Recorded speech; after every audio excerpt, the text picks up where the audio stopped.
SIT स्थापन आहे, चांगल्या प्रकारे चौकशी चालू आहे.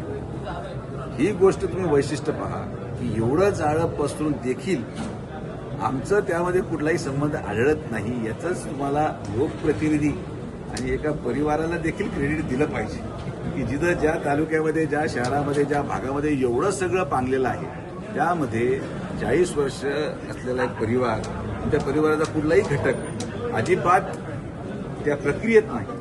लोकप्रतिनिधी असा असला पाहिजे. काही लोकप्रतिनिधी प्रत्येक ठिकाणी दिसतात, प्रत्येक कॉन्ट्रोवर्सीबरोबर दिसतात. तसे लोकप्रतिनिधी समाजहिताचे नाही. तुम्ही कुठली कॉन्ट्रोवर्सी काढा, तो व्यक्ती तिथं फोटोमध्ये दिसणारच.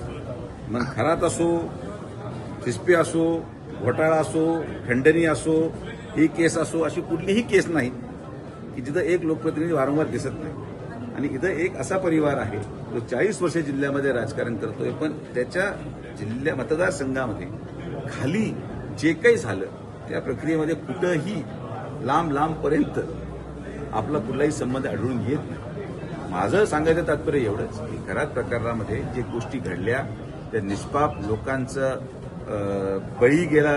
काल असं कळालं संस्थाचे कर्मचारी होता किंवा ज्या महिलांची आबरू आणि ह्या सगळ्या प्रक्रियेत घडलेल्या आहेत, तर पोलीस योग्य ती कारवाई करेल. आणि अजून भरपूर गोष्टी उघडणार आहेत. अजून आपण अकाउंट स्टेटमेंट्स आता बाहेर पडायला लागलेत.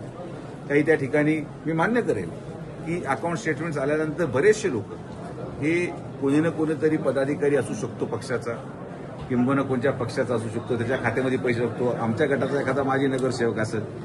पण ते प्रकरण व्यक्तिशः कार्यकर्ते हे प्रत्येक पक्षात असतात आणि त्यामुळं भविष्य कालावधीमध्ये होणारा एखादा विचार किंवा आरोपापेक्षा मी आत्ताच स्पष्टीकरण देतो की जे कोणी आरोपी असतील त्यांना पोलीस कारवाई करेल आणि सगळ्यांना उचलेल.